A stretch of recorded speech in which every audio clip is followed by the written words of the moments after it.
Imeshageuka sasa, imeshatoka kushoto kwenda kulia. Mkuu wa mkoa Mjini Magharibi Mheshimiwa Ayubu Mohamed Mahmud amesema serikali imeweka utaratibu maalum wa kuwashirikisha wananchi katika mipango yake mbalimbali.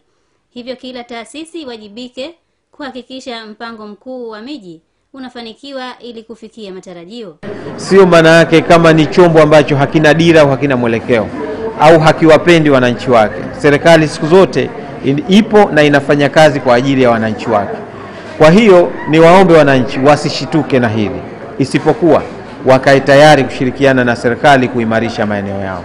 Akizungumza kwa niaba ya wakuu wa wilaya wenzake, mkuu wa wilaya ya Mjini Marina Joel Thomas amesema mpango huo utatoa fursa nzuri ya matumizi bora ya ardhi kwa faida ya vizazi vijavyo.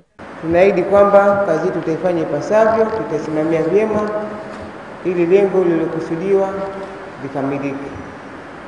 Hali ikaeleza, Mheshimiwa Mkuu ameeleza mengi, ameeleza swala zima la matumizi ya ardhi na huko tunakokwenda, kwa sababu kizazi kila siku kinazaliwa na ardhi iko pale pale, ardhi haikui. Mkuu huyo wa mkoa alisaini mpango huo na kukabidhi kwa wakuu wa wilaya pamoja na wakurugenzi wa manispaa za mkoa Mjini Magharibi ili upelekwe kwa wananchi na kutoa maoni yao na baadaye urejeshwe serikalini kwa utekelezaji.